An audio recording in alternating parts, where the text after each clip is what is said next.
오늘 말씀 보겠습니다.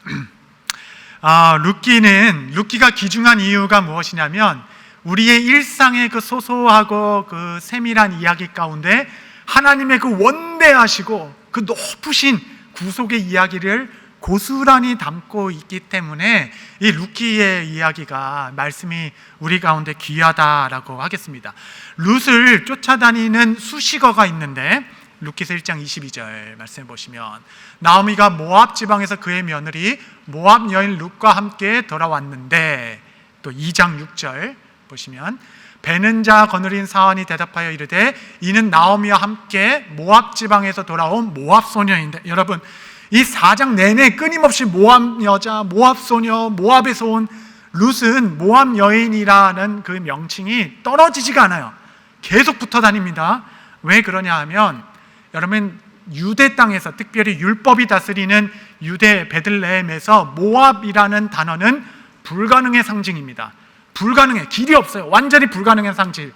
왜냐하면 신명기에 모압 자손들은 영원히 여호와의 총회에 들어오지 못한다 이렇게 적혀져 있기 때문에 모압 사람이라는 것이 강조됐던 이유는 불가능의 상징, 스스로 아무리 노력해서 할 수 있는 어떤 수준의 것이 아닌 존재론적으로 하나님의 백성이 되어 있는 것이 불가능한 존재가 룻이었는데, 그가 보아스와 만나 그의 가게에 속하게 되므로 하나님의 백성이 될 뿐만 아니라 예수 그리스도의 계보에 들어가는 영광을 누렸다라는 이 큰 이야기가 이 룻의 그 소소한 이야기 가운데 담겨져 있는 겁니다.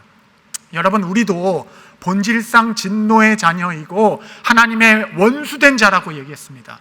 이거는 불가능의 상징이에요. 우리가 노력한다고 해서, 애쓴다고 해서, 무언가 막 한다고 해서 이것을 넘어설 수 없는 장벽인데, 우리가 신랑으로 오신 예수님과 연합하여 하나님의 집에 영원히 속하게 된 이 구원의 큰 이야기가 룻기에 담겨져 있습니다. 여러분, 피 한 방울 섞이지 않은 두 사람이 한 가정으로 묶이는 방법은 딱 두 가지밖에 없습니다. 첫 번째는 결혼을 하거나, 두 번째는 입양을 하거나, 이 두 가지밖에 없는데, 여러분 성경에서 우리의 구원을 설명하는 단어가 예수님과 연합한 결혼한 거룩한 신부이고, 또한 우리는 입양된 하나님의 자녀이고, 그래서 하나님께서 너는 내 아들이라 이렇게 말씀하시죠.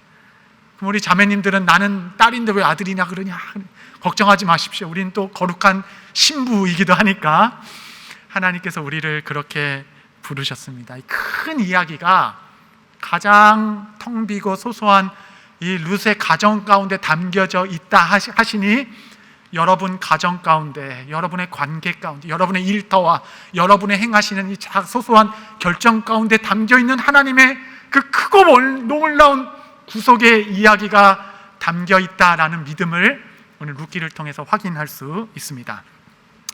나오미는 이제 룻과 함께 베들레헴으로 돌아왔으나 이 두 여인에게 기다리는 것은 수군거림과 가난뿐이었습니다. 이제 이 두 여인 앞에 놓인 것은 생존의 문제였습니다. 때마침 보리때가 되었습니다. 보리 추수 때가 되면 하나님께서 율법을 주셨는데, 너희가 보리를 추수할 때 가난한 자들을 위하여 떨어진 나라는 줍지 말고 놔둬라. 그래야 가난한 사람들이 좀 먹지. 밭에 모퉁이는 좀 베지 말고 모퉁이는 좀 이렇게 그때 좀 놔둬라. 나그네가 먹지. 너희가 이게 추수하는 일꾼들이 실수로 볏짚 단을 추수하는 한 단을 놓고 그냥 왔으면 그거 왜 놓고 왔냐고 찾아가지 말고 그냥 하나님의 뜻이 있겠지 하고 그냥 거기에 놔둬라. 그래야 고아와 가난한 자들이 와서 이삭 죽기를 하여 먹지. 이렇게 율법으로 추수하는 법을 가르쳐 주셨습니다. 이것을 이삭 죽기라고 하는 것이에요. 룻은 마침 보리 추수 때가 되어서 이삭이라도 주어야 하기 때문에 나오미에게 허락을 요청합니다. 2장 2절 말씀. 모압 여인 룻이 나오미에게 이르되 원하건대 내가 밭으로 가서 내가 누구에게 은혜를 입으면 그를 따라서 이삭을 죽겠나이다 하니, 나오미가 그에게 이르되 내 따라 갈지어다 하매. 어머니, 제가 혹시 누구에게 은혜를 입으면 이삭이라도 주울 수 있겠습니다. 이렇게 말하는, 여러분 은혜라는 이 작은 단어에 우리의 마음이 쏠립니다. 룻은 은혜를 의지하여 이삭 죽기에 나아가게 됩니다. 여러분, 룻의 말에는 늘 은혜라는 단어가 그의 삶에 담겨져 있습니다. 2절에도 은혜를 입으면이라고 이야기하고, 2장 10절에도 어찌하여 내게 은혜를 베푸시며 라고 얘기하고, 13절에도 내가 당신께 은혜 입기를 원하나이다. 롯은 계속적으로 기회가 날 때마다 그의 삶에 은혜라는 단어를 그의 문장 안에 넣어 살고 있습니다. 여러분, 이방 여인 룻은 그를 둘러싼 모든 불가능과 좌절 가운데 이 은혜라는 단어 하나 붙잡고 다시 새롭게 일어서고자 합니다. 여러분, 이 은혜가 임하면 여러분 모든 역사가 새롭게 시작되는 것이, 은혜가 일어나면 삶의 역전이 일어나는 것입니다. 룻은 은혜 말고는 붙잡을 수 있는 것이 없었던 여인이기 때문에 누구보다 그 은혜에 간절하였고 그 은혜를 사모했던 여인입니다. 성도 여러분, 주님께서 다함이 없고 모자람이 없다라고 말씀하신 그 은혜를 의지하여 여러분도 그 은혜 붙잡고 다시 일어설 수 있게 되시기를 바랍니다. 여러분, 교회가 교회되게 되는 것은 특별한 노력이 필요한 것이 아니에요. 은혜의 가치를 회복하는 것입니다. 다 자기의 힘에 따라 자기 능력만큼 사는 것이다 라고 혈안이 된 세상에서, 아니요, 이 땅의 사람들은 하나님의 은혜로 사는 것입니다. 그 은혜의 가치를 보여주기 시작한다면 사람들은 어떻게 은혜로 살아가는지를 보고 그 은혜의 근원을 궁금해하기 시작할 것입니다. 그 은혜에 의지하여서 발걸음을 뗀 룻의 삶에 하나님의 헤세드라고 말하는 그 은총이 가득하게 됩니다. 룻기 2장 3절 4절 말씀 보시면, 룻이 가서 베는 자를 따라 밭에서 이삭을 줍는데 우연히 엘리멜렉 친족 보아스에게 속한 밭에 이르렀더라. 마침 보아스가 베들레헴으로부터 와서 베는 자들에게 이르되, 여기까지 보겠습니다. 룻이 우연히 은혜를 의지하여서 가던 반에 우연히 보아스의 밭에 들어가 이삭을 줍게 되었고, 말씀해 보면 마침 그때 보아스가 그 밭을 둘러보러 오게 되어서 우연히 들어간 곳에 마침 보아스를 만나는 우연과 마침의 절묘한 만남이 그 은혜의 타작마당 안에 있었습니다. 그냥 먹을 것은 어디든지 풍성히 주술 수 있는 대로 가겠다라고 우연히 들어갔고, 밭의 주인이 추수하는 일꾼들을 좀 격려하고 상황을 돌려보러 밭에 찬양하는 이 특별할 것 없는 그냥 일상생활을 중에 우연과 마침의 역사로 점과 점이 만나듯이 하나님께서 두 사람을 만나게 하셨습니다. 세상은 이것을 우연이라 말하지만 우리는 이것을 섭리라고 말합니다. 여러분, 우리는 하나님의 작정과 섭리를 믿습니다. 우리 영어권 성도님 좀 어렵죠? 작정은 decree이고 섭리는 providence. 작정은 무엇이냐면 태초부터 하나님의 의지, 하나님의 뜻, 내가 이렇게 나의 계획과 불변하는 의지, 그 뜻을 세웠다. 이것이 작정하시는 것이에요. 하나님께서 여러분이 모태에서 조성되기도 전에, 나의 날이 한 날도 하늘의 책에 기록되기 전에 여러분을 향한 작정하심이 있어서 여러분을 향한 생각이 있으셨고 여러분을 향한 뜻을 세우셔서 그 의지를 가지고 여러분을 향한 불변하는 작정, 계획을 세우셨다. 이것이 작정이고, 그 작정하심을 어떻게 이 땅 가운데 이루어 가는가? 하나님은 섭리로 그 뜻을 이 땅 가운데 이루어 가신다. 이것이 여러분 우리의 믿음입니다. 여러분, 섭리란 하나님의 은밀한 통치입니다. 여러분, 지금 룻의 삶은 하나님의 영광, 그의 주권으로 가득 차 있는 것이에요. 그것에 무슨 하늘의 현현이라든가 무슨 번쩍이는 기적이라든가 뭐 놀라운 사건이 하나도 없음에도 불구하고 그의 삶에는 은밀히 다스리는, 여러분, 우연과 마침의 그 절묘한 점과 점을 만나는 사건, 하나님은 은밀히 그의 삶을 다스리며 룻의 삶은 하나님의 통치로 가득한 것입니다. 여러분, 이 섭리 신앙이 있는 한 우리는 어떤 상황에서도 비참해지지 않습니다. 우리는 이 섭리, 나의 삶에 기적이 없는 것 같고 아무런 눈이 현란한 일이 없을 것 같을지라도 하나님의 주권과 다스림이 가득하도다. 은밀한 하나님의 통치, 나를 향한 하나님의 뜻이 주님의 작정하심과 만군의 여호와의 열심으로 마침내 이루실 것이다. 이 섭리를 믿기에 우리는 모든 상황에서 참고 모든 상황을 견디며 모든 것을 바라고 모든 것을 이깁니다. 여러분, 이 섭리신앙 없이는 우리는 이 땅에서 이 비참하게 살아가는 삶의 존재론적 이 비극에 벗어날 수 있는 길이 없을 것입니다. 특별할 것 없는 일상 속에 한치의 오차도 없으신 하나님의 섭리가 가득하도다. 여러분, 이것이 우리의 믿음입니다. 여러분, 여기까지 오기까지 많은 만남들을 돌아보십시오. 정말 생각하면 소름 끼치게 단 10분, 어쩌면 단 1분이라도 어긋났으면 삶이 달라졌을 것 사건 가운데 하나님께서 여기까지 여러분을 이끄시기까지 은밀한 통치로 주의 주권으로 여러분을 이끌어 오셨습니다. 여러분, 여기까지 오는데 얼마나 좋은 만남들이 많으셨습니까? 삶의 굽이굽이 하나님의 사람들을 만나게 하시고 동역하게 하셔서 여기까지 이르게 하신 하나님께 우리가 감사하지 않습니까? 여러분, 제가 여러 가지 복이 많이 있는데 그 중에 제가 정말 아직까지 감탄하는 복이 있는데, 여러분, 제가 정말 인복이 좀 이런 말 해도 되나 모르겠어요. 타고났어요. 제가 타고났어요. 주변에 너무 좋은 분들이 너무 많아요. 정말 목회하면서 힘들 때도 있지만 돌아보면은 정말 돕고자 하는 분들이 얼마나 많은지, 보석과 같은 분들을 때에 따라 만나게 하시면서 삶을 이끌어 가신 하나님의 통치와 섭리가 놀랍습니다. 지난 교회에서 어떤 한 분이 저한테 오셔서 내가 왜 이렇게 박 목사님을 도우는지 모르겠네요 하면서 막 자꾸 도와주시는 거예요.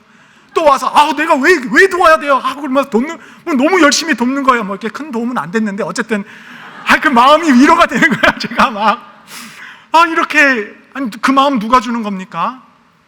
정말 그 마음을 누가 주는 거예요? 정말 우리 가운데 절묘한 우연과 마침 가운데 실수가 없다 하시니까 한 마리의 이 찬새도 떨어지지 않는다고 하시니까 섭리신앙을 우리가 믿잖아요. 이 기적의 신앙과 다른 겁니다. 기적이 있어야 하는 통치를 보는 사람들이 아니에요. 우리는 하나님의 작정하심과 섭리를 믿습니다. 룻의 삶에는 하나님의 섭리와 은혜로 충만했지만 룻은 여전히 남의 밭에서 허리를 숙여 이삭 줍는 일을 했어야 했습니다. 이 일은 낭만적인 일이 아니죠. 여러분, 이 일은 결코 쉬운 일도 아니고 부자가 될 수 있는 기약이 있는 일도 아닙니다. 사람들의 시선이 의식되는 일입니다. 룻은 늙은 시어머니를 봉양하고 자기가 돌보기로 결단을 했기 때문에 오늘 또 남의 밭에 가서 허리를 숙이고 떨어진 미라를 주워야 했습니다. 하나님께서 이 장면을 세밀하게 보고 계셨습니다. 하나님께서는 룻을 향하여 원대한 놀라운 계획을 품었음에도 그의 시작은 여러분, 남의 밭에서 허리를 숙이며 이삭을 줍는 작은 일에서 시작할 수 있습니다. 그 일이 연결되어 있는 것이에요. 하나님께서 작은 일에 충성하는 여러분을 아십니다. 여러분의 마음은 크고 놀라운 일을 할 때가 드러나는 것이 아니에요. 작고 미천한 일을 대할 때 미약한 자와 연약한 자를 여러분이 어떻게 대하는 것을 통하여 하나님을 향한 충성, 여러분의 신앙의 깊이는 그곳에서 드러나게 될 것입니다. 저는 예수님의 삶을 보면서 그가 30여 년 이 땅에 사셨는데 왜 고작 3년 남짓의 기록만 있을까? 그가 어떻게 유소년 시절을 보냈고 청소년기는 어떻게 지냈고 부모를 어떻게 공경했고 이런 내용들이 기록되면 우리가 얼마나 더 유익할까 생각해 보기도 했지만 아니요, 여러분, 그렇지 않습니다. 예수님께서 이 땅에서 대부분의 삶을 평범하게 사셨기 때문에 우리의 이 작고 평범한 일상은 무한한 가치를 담게 됩니다. 예수님께서 일생의 대부분을 몫으로 지냈다면 우리가 오늘 또 내일 나가야 할 이 노동의 현장 역시 거룩하고 존엄하다는 하나님의 음성을 듣게 됩니다. 예수님께서 대부분의 이 땅의 시간을 무명으로 지내셨기에 우리가 아무도 알아주지 않은 이 무명의 시간을 보내는 우리의 삶 안에서 하나님의 무한하신 은혜와 주권을 담게 됩니다. 성도 여러분, 룻이 이삭을 줍기 위해 허리를 굽혔을 때에 이미 하나님께서는 그를 위해 위대한 일을 시작하셨습니다. 내가 생계를 책임질 자가 있어서 남의 밭에 떨어진 미라를 그 줍는 삶에서도 여러분 하나님의 주권과 그의 섭리를 기대하시기를 바랍니다. 하나님께서 여러분의 삶에 이미 보아스를 보내셨어요. 그가 그 우연과 마침의 만남을 위하여 처벅처벅 다가오고 있습니다. 하나님의 놀라운 작정하심을 믿고 그 섭리를 믿음으로 여러분의 삶에 충성하실 때 하나님이 여러분의 은혜로 가득하게 될 것입니다. 보아스는 다가와서 한 낯선 여인의 이삭 줍는 것을 보고 일꾼을 불러서 누구냐라고 물어보니까 일꾼이 이래저래 한 모압 여인인데 이래저래 해서 열심히 나사를 줍고 있습니다. 제가 보니까 저 여인은 아침에 와서 지금까지 잠깐 물 마시러 허리 핀 것 이외에는 성실히 이삭을 줍고 있습니다 라고 보고를 해요. 그 말을 듣고 보아스가 뭐에 마음이 이렇게 쏠렸는지 그 여인에게 은혜를 베풀기 시작하는데 그 은혜가 놀랍습니다. 룻기서 2장 8절 9절. 보아스가 룻에게 이르되 내 딸아 이삭을 주우러 다른 밭으로 가지 말며 여기서 떠나지 말고 나의 소녀들과 함께 있으라. 그들이 베는 밭을 보고 그들을 따르라. 내가 그 소년에게 명령하여 너를 건드리지 말라 하였느니라. 목이 마르거든 그릇에 가서 소년들이 길어온 것을 마실지니라 하는지라. 너 이제 다른 밭 가지 마. 이 보아스의 밭, 나의 밭에서 충분히 주서라. 여러분 생각해 보십시오. 홀로 된 여인이, 이방 여인이, 가난한 여인이, 이삭 죽고 안고 있는 그 여인이 사실은 얼마나 불안정한 자리입니까? 얼마나 보호가 필요한 자리입니까? 얼마나 불확실한 가운데 자기 스스로를 지킬 수 없는 자리인데 마음껏 이 보리를 줄 뿐만 아니라 안전하게 여러분 룻을 보아스가 지켜주었습니다. 이스라엘은 항상 물이 부족해요. 그 물을 언제라도 마실 수 있도록 물을 마시기도 배려해 줍니다. 이런 대화 이후에 이제 식사 시간이 됐어요. 룻기 2장 14절. 식사할 때 보아스가 룻에게 이르되 이리로 와서 떡을 먹으며 내 떡 조각을 초에 찍으라 하므로 룻이 곡식 베는 자 곁에 앉으니 그가 볶은 곡식을 주매 룻이 배불리 먹고 남았더라. 그냥 와서 그냥 보아스의 밭에 와서 먹을 것만 가는 것이 아니라 함께 식탁을 나누자. 여러분 어떤 시대든지 차별이 없었던 시대는 없습니다. 당시 고대 사회는 더 그랬겠죠.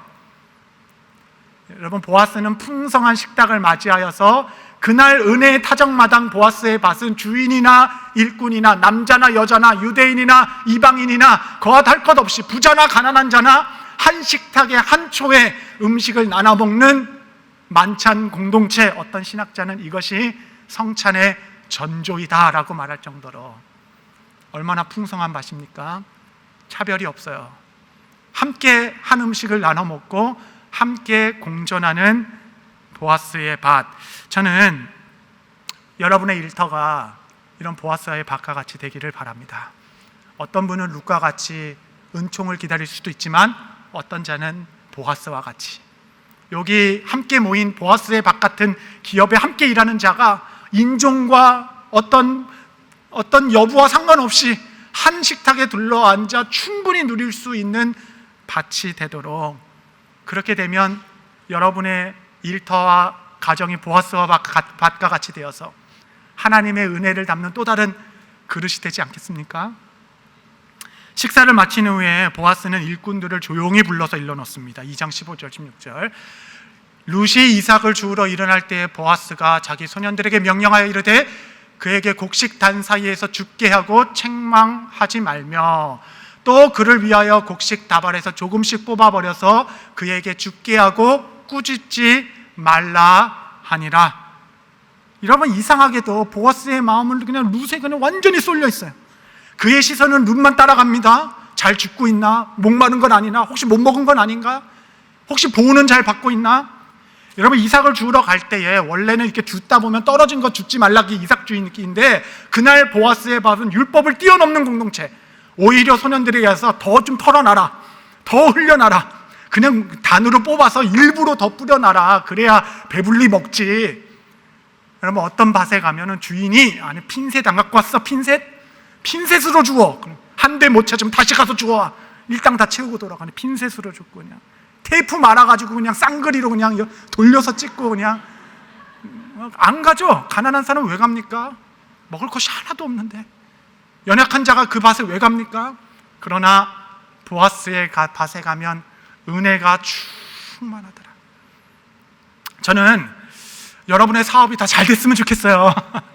잘 되셔서 이런 보아스와 같은 풍성한 밭이 되어서 정말 하나님께서 그래 보아스의 밭으로 롯을, 텅 빈 삶의 롯을 보내야 되겠다, 이러한 보아스의 밭과 터가 이루는 것이 우리 교회가 하고자 하는 일터 사역이요 또 선교적 교회 3과 1터에 임하는 하나님의 나라, 그 비전일 것입니다. 롯이 은혜를 받았어요. 깜짝 놀랐습니다. 그래서 보아스에게 가서 아니 어찌 저에게 이렇게 은혜를 베푸십니까? 룻기 2장 10절 한번 같이 한번 읽겠습니다. 시작. 룻이 엎드려 얼굴을 땅에 대고 절하며 그에게 이르되 나는 이방 여인이거늘 당신이 어찌하여 내게 은혜를 베푸시며 나를 돌보시나이까 하니. 여러분, 왜 내게 은혜를 베푸십니까? 여러분, 보아스는 나중에 기업 무르는 자가 나오는데, 기업 무르는 자가 히브리어로 고엘이 영어로 리디머입니다. 리디머가 신약에서는 대속자, 구원자라는 뜻이죠. 보아스는 단지 우리가 닮고 싶은 어떤 대상이 아니라 사실은 예수님이 어떤 분이신지를 드러내는 예표하는 인물로 성경에 기록되어 있는 자입니다. 그러므로 이 룻의 질문에 대한 보아스의 대답을 통하여 우리는 하나님의 음성을 듣게 됩니다. 룻기 2장 11절. 보아스가 그에게 대답하여 이르되 내 남편이 죽은 후로 내가 시어머니에게 행한 모든 것과 내 부모와 고국을 떠나 전에 알지 못하던 백성에게로 온 일이 내게 분명히 알려졌느니라. 보아스는 이렇게 말합니다. 내가 분명히 알고 있다.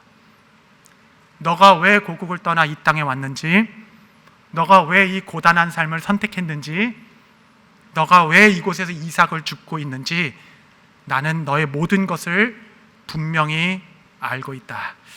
저는 이 주님의 음성이 여러분에게 고난, 위로가 될 수 있게 되기를 바랍니다. 여러분, 성도는 이 땅에서 고난받을 수 있습니다.